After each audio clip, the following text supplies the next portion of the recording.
Israel's raid on the Gaza aid flotilla sparked outrage across the world, not least in Turkey, where most of the dead came from. Hundreds of protesters gathered outside the Israeli consulate in Istanbul. Some of them climbed over railings and broke into the compound, riot police moving in to try to restore order. Turkey, a previously close ally of Israel, recalled its ambassador and cancelled a series of military exercises. Turkey's Prime Minister described Israel's raid as inhumane state terrorism. There was fury in Gaza itself, where crowds marched in protest. And on the West Bank, officials lowered Palestinian flags to half-mast, while political leaders demanded international action against Israel. We want international action and Arab action to stop the crimes against humanity that Israel has been committing and have escalated this morning in the international seas in front of Gaza.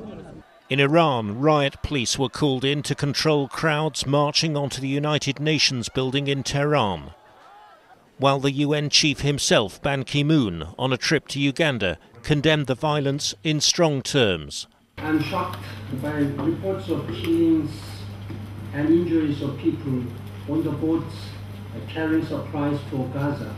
There was anger in European capitals too. In London, where Britain's new Foreign Secretary called for an end to Israel's blockade of Gaza.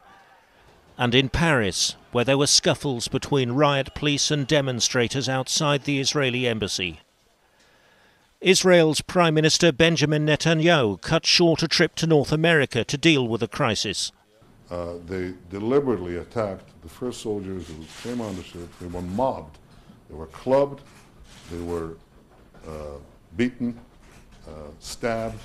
There was even a report of gunfire. And our soldiers had to defend themselves, defend their lives, or they would have been killed.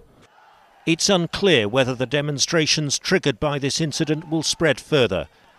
But there's no question it's delivered another huge blow to Israel's already battered international reputation.